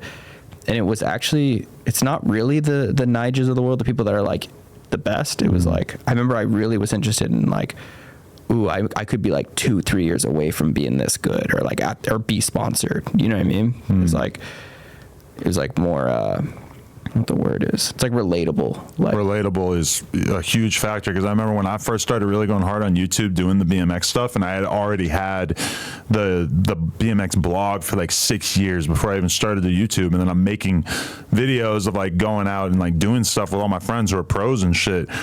And like, I'm realizing like, why are my videos not getting as many views, and I'm hanging out with all these like well-known pros, but then there were like young kids doing YouTube vlogs that were like learning to bar spin in their parents' driveway, killing it on views. And that was like a very big realization for me, to be like, oh, it matters way more that people relate to you than that you're just like objectively great. Yeah, no, it's so true. You want to watch what you might be able to be. Like, that's I wonder if that has anything to do with like the whole SoundCloud thing too. Like, just like the idea of like, I could do this. I can upload a song on SoundCloud and probably. Yeah. Well, and I could say as a person who was making like all my money at the time, or damn near all my money, from like doing live streams where we would listen to people's songs for donations. Yeah, I remember that, And it was like, the number of fake Juice WRLDs and fake Lil Peeps and fake X's that were coming out at that time was just like astonishing. Cause it's copying their style. Yeah, because kids could just look at Lil Peep and be like, oh, I can do that. Like, I can do like a sing-songy type flow over like a pop punk style beat. And they were wrong. You know, they definitely weren't Lil Peep, but they, you know, it just seemed accessible to people. Whereas now in rap, it's like, oh, no, you need to be a gangster. Yeah. That's not quite as accessible. That's like too much commitment for the average kid, you know? Is that where we're at with like rap right now? I haven't. A lot of it. Most for of it, sure. yeah, for sure. Definitely a lot of the biggest shit is stuff that's just like true crime. Really? Yeah. Like, and actually being about it, or is it like? Sometimes just talking about some shit that you grew up around, but quite often. It's more about it than I feel like it's ever been right now. Yeah. Because the fans can tell now. Yeah. Like, did 50 Cent kill anybody? We don't know. Yeah. Now, but there's a lot of rappers that are popping now that the fans are convinced one way or the other, and they can do the detective work on YouTube and shit. Know with everything on IG and on IG lives and shit. It's kind of hard to be a criminal now. I mean, yeah, right. It's the absolute worst for the exact same reasons, because of the social media and the security and the cameras, etc. Like when Fulio got killed, we all got to like, within days, see the whole investigation. Not days, but like within like a month, we got to see like all the footage from all the cars in the parking lot as it happens. Just like stuff that 10 years ago I would have told you that killing someone was a horrible idea because of they could track your phone or something. But now it's like, no, there's going to be like a motion picture ready to be filmed. Tesla recording. Yeah, there doesn't need to be a security camera. All the cars are going to be filming you. It's insane. Yeah. I know. I always thought that shit was kind of. I never understood the hype of any rapper that was like, and they would say it in interviews. It was like they'd rap about anything to do with like guns and all this shit, but then be like this like PG like, no, I just rap about that stuff because like that's what people want. And I was like, I used to have this argument with my friends where I'd be like, how is that just not whack? Like I don't, even if like not saying you have to be a gangster, but like. You just said I wrote songs because of what people will think are cool and not what I actually believe. Like it's like That should be a non-starter right there. Like, oh, I have to believe it when I hear it. Like, but that is like when you think about what was his name? Slim Jesus, who was like the white drill rapper who came out. Like, I remember him. Yeah. And he like had so much attention on him, and then he did an interview where he just said like, I'm not really from the hood, and I ain't really like done any of this shit. I'm just rapping about that shit because that shit's popular, and that was like the end. Like, it just killed it. Everybody lost interest at that moment. Yeah. Yeah, I think the interview I remember seeing it was like Tekka or something. Lil Tekka. That's his name. I don't want to put him on blast. I don't know. I just remember him saying that or something, and I was like, what? Oh, because he was like the definition of a SoundCloud rapper in the sense that he was just doing like sing-songy, cute little songs that were like, a lot of the lyrics would be like, pull up and shoot at you or something. Yeah. And like, yeah, he was clearly not someone who had ever shot somebody. Yeah. That's funny because that's hard to pull off now. Yeah. You want to be someone who's like blatantly not really done it and you're rapping about it. That's like the fans are going to see through that very quickly. Yeah. That's kind of scary, I guess, too, though. Because then if that, you have to really be about it for your shit to pop, it gives you like these young kids like a motivation to be like, go do a whole bunch of I got to be real. Like, fuck. Oh, yeah. Happens all the time. It was very scary. So was Kyle like the hip hop head of Nelk back then? Because you guys would like make a whole bunch of like rap references, like 21 Savage, but yeah, he I think he was more new school. We both love rap, but we just came from different. Like I think skate culture just gave me everything I loved about music. So like I grew up on Wu-Tang, Gangstar, like Nas, like a lot of East Coast, and Eminem, shit like that. But I think he was more like Drake and 21 Savage. Yeah, like newer. And I never really got into newer shit. Like I like ASAP Rocky and like Kendrick and shit. But yeah. Did you you sold your share of Happy Dad, or you still? Because weren't you around when Happy Dad launched? Yeah. No, I was a part of that. That was the one thing I kept. Who idea was that? So you still own a part of it? Oh yeah. Who idea was that? That was like the whole premise. I mean, like who pitched that to you guys? Like, let's do this. No one pitched us. That was we always knew. I mean, because if you look back on the videos, we had the whole Rona season thing, right? And I mean, that was true. We had every college drinking Coronas, and they never wanted to do a deal. And I think that they were also just like, you guys are way too risky to do a deal with, but like I mean, you're selling a lot of Corona for us, so just keep doing it. And then so we always knew we had like, it's like the perfect fit to do a brand. And then we talked about the idea really started with, do you guys remember when like a White Claw was kind of cringy to bring to a party? Everyone was drinking them, but like to be a guy having a White Claw was like whack. We were just like, why don't we make the first seltzer that's marketed towards males and then use our audience? And I mean, that was pretty much where the idea came. And then the actual name, I don't know if this is public, but it gives was a group chat, business group chat, where we said, we're looking for a name for our seltzer and we're going to give 10 grand to anyone that we end up using their name. And then an assistant at the time said Happy Dad, and then got paid up. That's where the name came from. Yeah, like definitely to me, a White Claw still has like a just somewhat uncool image. Yeah.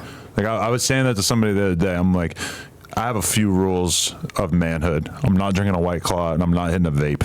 Yeah. But I also I got lit off Happy Dad at a party a couple months ago. So. Oh, nice. You like it? Yeah, it was actually really nice. It was on a perk too. It was probably a big part of it. I still haven't tried one, which is wild. A Happy Dad? Yeah. Really? I know. Holy shit. Yeah, that's crazy. No, it tastes pretty good. It'd be funny to you gotta make grow a video that company, drinking your sell first it, Happy Dad now. Never drink one. What's that? You gotta make a video drinking your first Happy Dad now, all right? Yeah. Oh, I wish we had some so I could force it upon you. Pour it in your coffee. When I first went and did the full scent pod after all those years of like taking a break, and I was sober, but I was like, same thing I'm saying now, I'm thinking about having a drink again. I was gonna just pull out a Happy Dad and shotgun it on the pod, just like don't even tell anyone. I was like, no, this will be hilarious. Yeah. But then I started like, there's so many rules with the alcohol shit, especially if you're an owner. Yeah. That, like, I don't even think it's like on a business side a good look. The guy that like is sober is like having a Happy Dad. Like, I don't know. So like, I probably won't even touch Happy Dad with it if I drink. At least not like my first beer, but publicly. Yeah, but I mean, you guys, I think Happy Dad and like probably some other options, because there's so many like options that aren't beer that come in a can now at this point. They have like the mixed drinks in a can and all that kind of shit. But I feel like all of that took the White Claw image that I had at that time and like made it less of a thing. Because I'll see a group of skaters hanging out at the skate park with a 30 rack of White Claws, like nothing. Like that's just the most normal thing in the world to them at this point. And it's just so much more accessible, I guess, than like having a bottle of liquor or a bunch of beer or whatever. It just seems so like chill. I mean, who drinks like even Bud Light, all that stuff makes more sense, but like just a straight like Bud Heavy, like I think it's because everyone's a lot more calorie like health oriented. It's like cooler now. Like when we were kids, I feel like it was like no one gave a fuck about that shit, and like being a drunk asshole was cool. Everyone we looked up to was drunk assholes, like Jackass and skaters and everyone. Yeah, like for me as somebody who doesn't really drink, like the idea of like having a couple White Claws when I'm out riding or whatever, it doesn't seem that bad because it just feels very light. Like give you the ability to get a little drunk without feeling that heaviness that you can get from alcohol or from beer. Oh yeah. I mean, I can't even think, like back in the day drinking like a 2-4 of like Budweiser and it's like 200 calories a can, and it's crazy. Like, and then you're like going to the gym and counting calories and you just drink 1,500 calories. It's like. So you said Corona never really reached out to you guys, or were you guys in talks a little bit? No, we never actually talked to them. I remember we were trying though. We were like, felt like it was like the perfect partnership. It was like you guys was putting that shit on the map. Like everyone was like trying to get a Corona in the line. I'd love to see if you could like actually see if their sales went up. Like it was a thing, like for sure. Every single party you go to, it was like every single dude was like had Coronas. And before that, it was like a vacation older man. Yeah, like you guys stamped it for sure. Yeah, like, made people start wanting to do it. That coronavirus like season of the Nelk videos and shit though was like super dope to me because that felt like a time period where you guys were really like moving around, going to all these colleges, promoting your shit, making videos that would have so much variety and stuff. And now Nelk is really kind of taking a step away from the vlogs and gone in the podcast direction, which I understand because I feel like Kyle was probably like really killing himself to get a video up every week or even every like 2 weeks or whatever, because it was just so much shit and the podcast has to feel so chill in comparison. And I feel like he's probably a lot like many other people, like a Logan or a Jake Paul or a FaZe Banks, where it's like once you start really seeing real money, are you going to want to like torture yourself on a daily basis when there's things you could be doing business wise that probably make a lot more sense? It's like I understand the decision to step back from the vlogs, but it does kind of bum me out as a fan because I felt like that was such a interesting window for me into like what the life of a 21-year-old kid was like, you know? But do you not think that almost has to end? That like even for you as a fan, like now he's 30 partying like that, like, you know what I mean? It's like almost for sure like there's a time to take a step back. For sure. Even if he did still enjoy it, it's like, I feel like it just like it's now it's not relatable. It's like maybe with him or like the phase approach where you just get younger guys to just like carry it. I'm actually surprised that they didn't make that more of their I figured they did with like Salim and like they brought in like Steiny, all those guys, but like I really thought that was what I would have seen is like just find the next like crew of Nelk dudes that are partying and traveling and sign them and have all these other people. But because Kyle's way too famous to like even go do a prank or anything now, so like he no choice. But like if you go find some new guys, they can easily carry the torch, right? That's what I would assume. Exactly. What do you feel like you like in the next year? What do you need to accomplish with your brands and your studio and everything? Like what are there any like big accolades that you feel like in the next year you could hit that would mean a lot to you? Profitability and just streamline, just like so I can start having a bit more of a life. Like I said, I'm just like still I'm just like tired, man. Like I've like been feeling that the last few months, but just been doing this shit for a long ass time, and then you finally exit and then you go, well, now I can finally do whatever I want to do. So you jump into all that, you build all that, and then you go, oh well, now I just got to get it to this stage of you know what I mean? You just keep moving the needle sometimes, and I don't know, I just like I want to just always, I think I'll keep doing all this stuff and creating stuff if I enjoy it, if I like if I just get too stressed out or too involved, my whole life, it's a identity. I could see it. Like, I'll just wake up one day and be like, yeah, I'm good. Like, I'm gonna go chill or something. Yeah. I don't want it to get to that point, so I want to. Yeah, getting to that point is a goal for me. Like, to be able to not wake up every day and be like immediately like freaking out about what I'm going to create that day. Because he'll tell you that, like, if I have 2 interviews planned for the day and the interviews cancel, I'm going crazy. Like, I'm just losing my mind. Like, we got to make this. We got to do a video like this. Like we got to, like, I just, my energy, like, if anything, doing the interviews like controls me because it makes it so that I can't be creative on that many other things. Yeah. Whereas I feel like, but in a way that I think is like, I've seen the negative side of that, because I do think that like creating a product is like super valuable, because if you're the guy who owns Happy Dad and Happy Dad's moving, you don't have to make a YouTube video every day. It's like, and that's pretty valuable, because if you're a YouTuber who gets their fan base accustomed to you having like a prolific output, that shit is very hard to sustain. Yeah. And your whole life is about that, and it makes it so you can't really do other things. Yeah. At least not as well as you would like to be able to. Yeah, I'd say that's like the big thing I felt change is I don't feel like I'm a YouTuber. And that's that identity of being like, you upload and then it's like, all right, what are we doing for next week? Like, let's get grinding. And that, like, I'm even just feeling it like a tiniest bit with that new show with Steve, the Short and Simple one. Yeah. And like, with everything else I got going on, and like, he's pretty much running that ship, and he's young and he's like, yeah. Where'd you meet him at? I've always been a fan of his comedy. I just like seeing his TikToks and shit like that. I don't know if you guys know him, Daddy Steve. Oh yeah. He's like worked with like Jeff FM and did all that stuff. But I was just a fan of his shit. I think we followed each other, and then he came by the warehouse one time, and he was kind of like didn't have a lot of money, kind of hurting, like staying at a homie's warehouse, like that kind of thing. And I'm making content for like my brands and shit. And I'm like, yeah, man, like get some money in your pocket, like help me with some content kind of thing. And then you ever just like meet someone and you're like, oh, like this chemistry works. Like, it's like, this is good on camera. I just like, we let it naturally happen. But that's a great feeling. It's so good. Yeah. You meet somebody, you're like, oh, we have like the right dynamic here. Yeah. Yeah, exactly. And yeah, if you ever get a chance, check out one of those episodes. It's like, you'll get what I mean. It's just like, we flow. It's kind of cool. It's like the older guy and the young guy, the like reckless still drinks and the sober guy. It's like that being like the almost like Robin Big type, like, I don't know, it's fun. But that's a tricky thing about when you decide to go away from like nonstop content to like trying to do products, is that then as soon as you start making some products that you're hyped on, you're like, well, how am I going to promote this? Yeah. Oh, right, I have to make content. Yeah. And it might not be like a YouTube video necessarily, but I have to do something. Yeah, you got to keep the engine going. Yeah.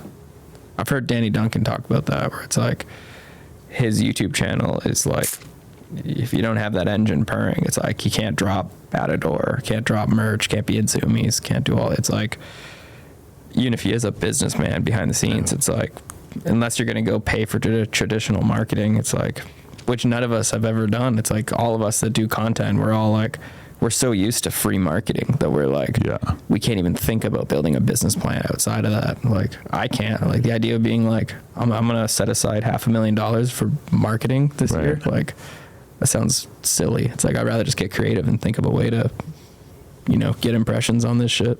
I had a dick pill company like advertise with us for a little while, and then they just clearly were like upset about the fact that it wasn't really like becoming what they thought that it was going to be. Yeah. And I remember just sitting there listening to them and being like, if you want to push a dick pill, you're not going to be able to get that to a Blue Chew level by just doing like sponsorship on a couple of podcasts or whatever. Like, you should be buying floor space on those UFC fights. Yeah. Like, you need to really, like, think about how many times you watched a YouTube video and you've seen a Blue Chew ad and you still never bought it. But at least and now you know. $10,000 each episode. Like, it adds up. Yeah. But you know that if it were to come down to it, that might be the first thing that you thought of if you needed to purchase that kind of thing, you know? And it's like, how many millions of dollars they pump out every year just to create that familiarity, you know? Oh, yeah. Or like AG1.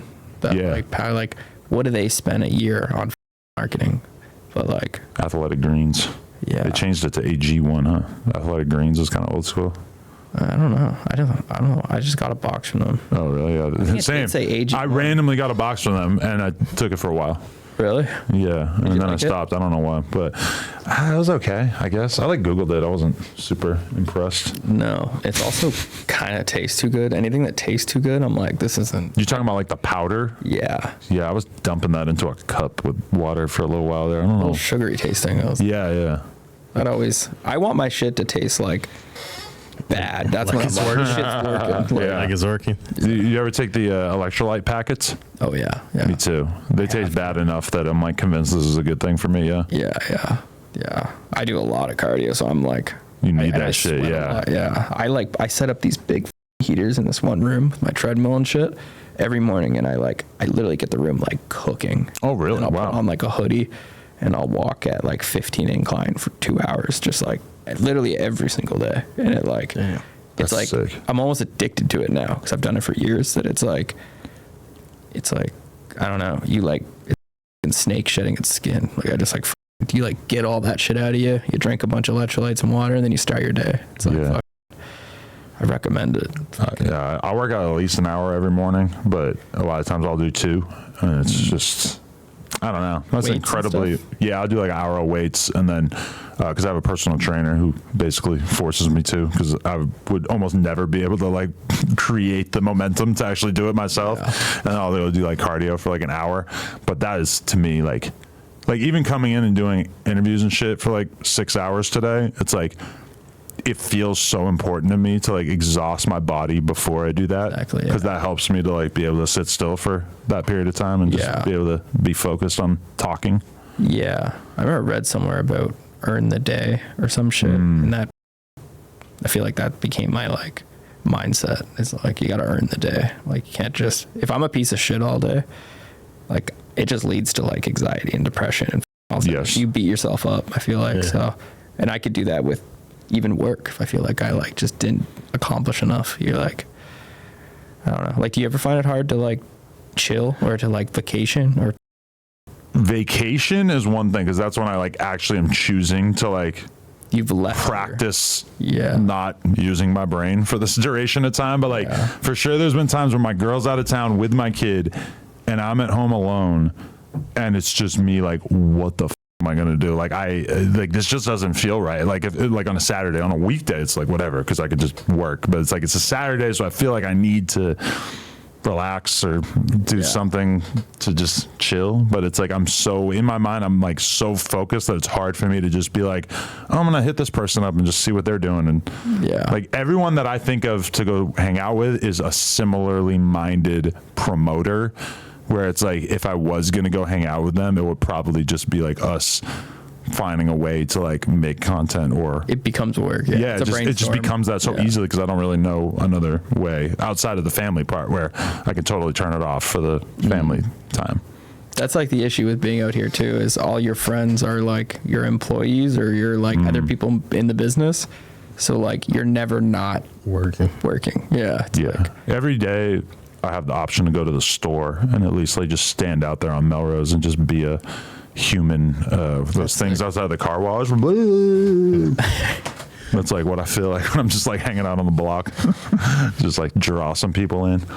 All right, I gotta go eat lunch before I can do the next podcast. But this has been super dope sitting down, and I'm very impressed by the courage that you have in terms of just like doing your own thing and taking shit to the next level. And I know you invited. Go check out the warehouse too. Definitely, because you invited us at one point to one of these like crazy opening things that you had. Was it a fight night? Or? It was just like you invited a bunch of people to like your space, like it might have been when we first launched. Yeah, I think it was, and we couldn't make it. And I've always kind of resented that and been pissed off that I wasn't able to make it that day. Yeah, for sure. Let's do it. We do. I don't know if you guys watch UFC too. We do fight nights too. Oh, I would love that because I love the UFC, but I like don't usually want to watch it. Like, well, I can't watch it in front of my kid. My girl has kind of laid the law down on that. Yeah, which I think is fair.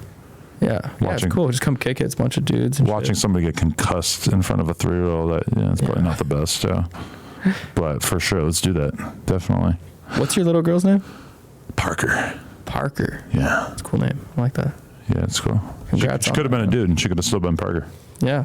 So Was that the goal? Boy or girl, Parker? no, but we're thinking about going all P for the other names. Oh, really? Yeah. What's another P name? Peter? Penelope. Penelope. You like that? Penelope. If we do another girl, then it would be a Penelope. So then boy, Peter, Paul. Those are kind of standard. I don't know. I don't like Peter and Paul. Kind of stock. Simple. Yeah. Yeah, stock. That's a good. Stock, one. Prince. Michael Jackson's son. Okay. The thing that came to mind for me was not the superstar Prince, but the fact that I used to work for this old dude, and he had like an African caretaker who was like cleaning his ass for him and shit, and his name was Prince. Really? Yeah. Well, he's like paralyzed. So What would you name your kid? I'm not sure yet. If I have a guy, I don't know. guy. If I have a son, Full grown man pops up. if I have a son, I don't know. What's up, dude? Junior, Kareem, I don't know. Maybe name him after myself. I'm a junior, so Cool. yeah. I've always liked the name Rivers, so I named my kid. That's dope because I love Weezer. Oh, Rivers Cuomo is the singer. Oh, really? I also there's part of me that wants to, if I have a boy, I want to name him Nashua Nashua. because that's where I'm from. where That's you're the, from? the Yeah. small city that I'm from. Dude, that just blew my. That's a cool I name, knew right? a Nashua when I was a kid. For real? Dude, I swear to God. Oh, see, I never heard of it. But then you just call him Nash. That's like more of a normal name. Yeah, I like that too. It's sick. I might, yeah. But it's like if you want to pick the kid's name, you got to be ready to go to war with your girl. Like really, exactly right. to make it. It's so much easier. I had no involvement with picking Parker. I was just like, sure, Just all ran with it, right? No, but she wanted to call her Dolly, and I was Not like, with nah. Ford. I was like, no, I'm not doing it. Dolly Is it a White. short form? Like, do you ever say park? Yeah, Par or like something? like that? Parkaset. Parkas. Parker said it's She like, well, my girl will tell me not to say that now. Like that's not funny. Don't say that. Molly Parker said. Okay, well, it was cool catching up, buddy. Yeah, Jesse, for real, appreciate you, man. It was great getting to tap in. Super proud of everything you accomplished, and for sure, bro. excited to see where it goes from here. Thank you, Remo. Legalized Ranch. Let's go. Legalized Ranch. No John Brick, coolest podcast. Like, comment, subscribe. We out.